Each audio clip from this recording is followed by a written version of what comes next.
네, 친애하는 민주시민 여러분, 해외에 계신 애국 동포 여러분. 지금 저녁에 두 번째 이슈로 다룰 내용은 이우환 화백의 그림. 이것은 일단 김상민 전 부장검사가 작년 총선 때 창원 의창에 기존의 김영선 의원 지역구를 밀어내고 본인이 그 윤석열, 김건희의 백을 동원해서 그 출마 공천을 땄다. 그런데 뭐 결국 안 됐죠. 그러니까 다시 또 대가로 윤석열, 김건희가 해준 것이 국정원 법률 특보다. 국정원 법률 특보는 만만한 자리가 아닙니다. 만만한 자리가 아닙니다.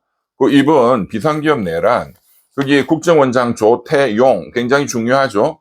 그 밑에 이제 1차장이 홍장원 차장이잖아요. 국정원이 그 여인형의 방첩사를 거느리고 사람들을 막 잡아오는 거, 이것도 하고, 국정원이 또 헤드쿼터, 지휘센터가 돼가지고, 국정원이 워낙 조직이 크고, 역량이 뛰어나니까 그런 겁니다.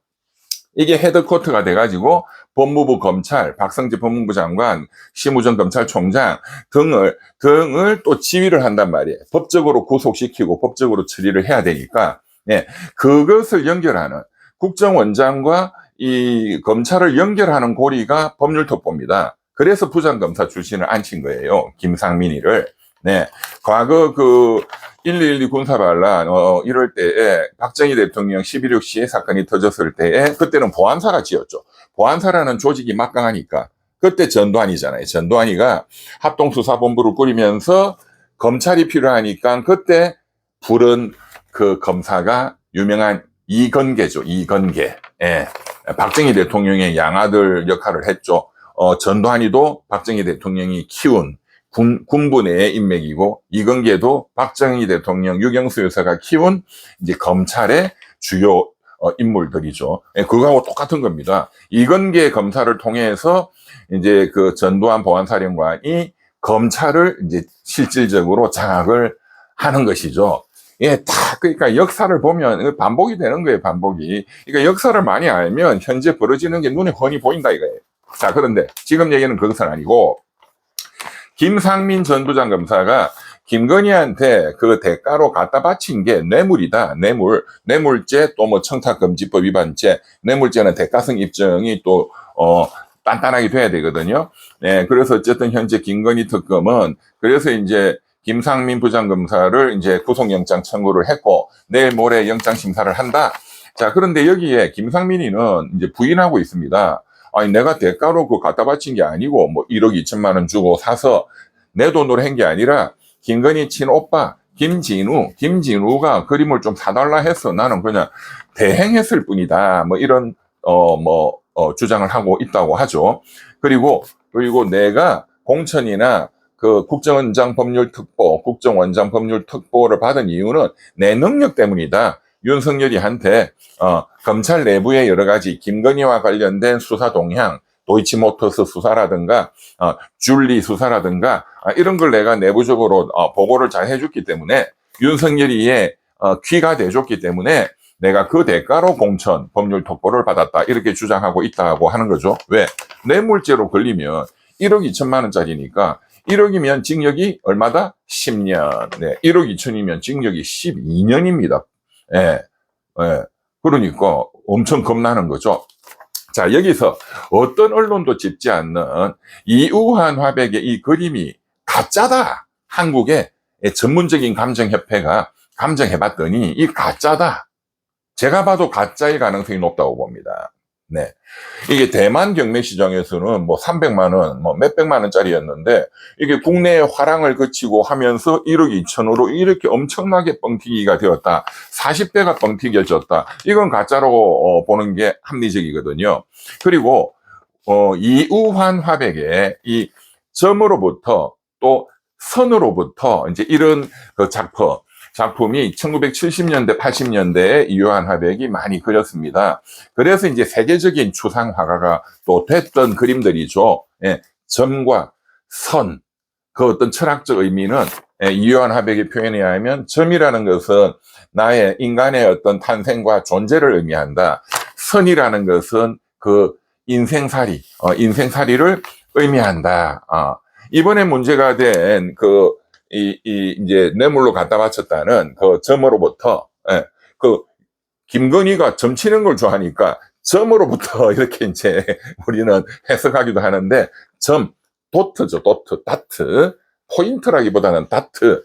진한 사각형에서 중간이 점점 흩어지면서 그냥 하얗게 공중에 그냥 하얗게 소멸하는, 그게 어떤 인간이 태어났을 때부터 어떤 죽어서 다시 땅으로 소멸해가는 어떤 그런 어떤 인간의 존재와 인생을 의미한다, 이렇게 볼 수도 있고, 윤석열, 김건희의 그 막강했던 권력이 점점 소멸해 간다, 뭐 이렇게 해석할 수도 있겠네요, 정치적으로.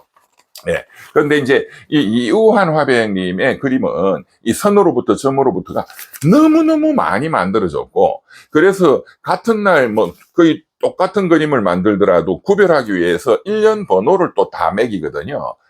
구별하기 위해서. 그런데 시장에 유통되는 거 보면 1년 번호도 똑같은 것이 유통되고, 그래서 이우환 화백 그림이 가짜다 이런 게 굉장히 많았습니다. 이게 이제 수사도 진행이 됐고, 왜 가짜를 매덕대로 팔아먹었으니까 사기꾼들이. 그래서 이제 과거에 그런 수사에서 이우환 화백은 일관되게 그거 다 진짜다, 내 거다, 내가 만들었다. 그런데 경찰은 상당수의 그림을 사기라고 수사를 했고 처벌을 받았습니다. 그래서 김건희가 그림을 좀 아니까 이번에 그거는 이우환 화백 작품은 가짜가 워낙 많다. 뭐 나라면 사지 않는다, 뭐 이딴 소리를 한 것 같아요. 네. 근데 이번 거는 진짜일까 가짜일까? 예, 이번 한국미술전문감정 원에서 협회에서는 역시 가짜라고 판명했습니다. 이 전형적인 유통 구조가 해외에서 몇백만 원짜리가 경매로 나와서 해외 유명한 홍콩, 대만, 뭐 싱가포르, 뭐 이런 경매를 손을 타고 국내로 들어오면서 이게 가격이 폭등하고 어떤 유명 화랑을 거치면서 가격이 막 몇십 배 뛰어버리는 전형적인 위조품의 유통 경로다. 그리고 이제 위장 여부를 판단하는 여러 가지 기법들이 있습니다. 특히 이제 색깔을 칠하는 알료, 물감이죠, 물감. 그 물감을 이 작가가 굉장히 특수한 재료들을 섞어서 칠하거든요. 그것을 이제 똑같이 따라한다는 거는 거의 불가능한데, 그러니까 가짜 위조품들은 분석을 해보면 이게 어떤 광택이 나도록 하기 위해서 뭘 넣었냐 보니까 유리 가루를 넣었다, 이제 이런 게 위작이다. 또 70년대, 80년대 작품이니까 한 40년 됐잖아요. 그러니까 오래된 흉내를 내기 위해서 캠퍼스 천에다가 물을 뿌리고 또 특수 화학약품을 뿌리고 해서 좀 오래된 것으로 보이도록. 그리고 이제 이 나무 이런 것들도 그런 식으로 가짜로 만들어내는 기법들이 또 뭐 사기꾼들 많이 있습니다. 이제 그런 것들은 전문가들이 분석하면은 금방 또 찾아내거든요. 그리고 요즘에는 뭐 굉장히 과학적인, 정말로 굉장히 과학적인 프랑스의 그 감정팀들이 그 가짜 모나리자를 진짜라고 알고 있었던 것을 또 가짜다 이런 것을 찾아낸, 그는 뭐 굉장히 과학적 기법을 동원해서 이제 그런 팀이 이우환 화백의 과거 가짜 작품을 가짜라는 판정을 한 적도 있었습니다. 그리고 그 과거에 그 천경자 화백의 미인도 그것도 굉장히 시끄러웠죠. 네. 그거는 이제 이우환 화백은 이거는 진짜다라고 주장을 많이 해왔는데, 이건 또 화랑하고의 돈 문제가 또 연결이 돼 있다고 합니다. 이게 가짜라는 게 많이 이렇게 들통이 이제 이게 알려지면 그림값이 폭락하거든요. 그러면 내가 가지고 있는 거 이것도 가짜 아니야? 막 엉망이 되는 거지. 그러니까 그냥 진짜다 이렇게 또 이제 주장하는 그런 경우도 많다. 과거에 천경자 화백은 본인이 이게 가짜라고 이제 주장을 하고 나왔죠. 그런데 오히려 또 경찰에서는 또 진짜다 이런 감정이 나오고, 그런 사건도 있었습니다. 자, 그래서 이번에 이우환 화백에 대한 전문감정협회는 가짜다. 그런데 또 이제 여기에 붙어 있는 감정서에는 또 진짜다. 그것은 좀 믿기가 어렵다. 왜? 감정서도 역시 가짜로 만들거든요. 네.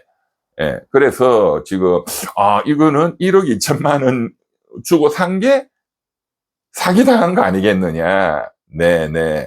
이런 얘기들이 있는 겁니다. 네. 더 정확한 것은 이제 양감정협회나 이런 데 기관들의 의견이 다르니까 지금 이제 경찰 그리고 지금 특검이 국과수 그리고 그 외국의 전문적인 그런 과학적 그 감정 팀들에게 더 정확하게 이제 의뢰를 해서 과학적인 분석을 하면 정확한 결론이 나올 것으로 봅니다. 그래서 이제 이 사람이 죽으면 여러 가지 사인을 분석하기 위해서 법의학이 동원되죠. 법의학이. 예, 그 결과 이 사인이 뭐다 이런 걸 밝히고 또 범인도 잡고 하는데 그런 것처럼 이런 미술품 감정도 법적인 어떤 그런 구속력까지 지금 수사하고 막 처벌하고 하는 거니까요. 그런 과학적인 기법을 동원하는 보다 더 전문적인 프랑스 같은 데는 굉장히 발달되어 있습니다. 뭐 미술하면 프랑스니까 그런 법 미술학 이 체계적으로 또 국내에 발전될 필요가 있다 이런 말씀을 드립니다. 오늘 이우환 화백의 점치기 점으로부터가 아니고 진짜 점으로부터 선으로부터의 위장 논란에 대해서 좀 깊이 있게 우리가 한번 다뤄봤습니다. 네. 구독, 좋아요 널리 공유해 주시고요. 일주일 동안은 자매 유튜브 이병철 TV 사이다 콜라에서 계속 재미있는 그리고 유익한 방송 전해드리겠습니다. 가족회원, 특별회원도 많이 참여해 주십시오. 많은 분들이 또 참여해서 많은 도움을 받고 계십니다. 후원도 많이 참여해 주십시오. 감사합니다.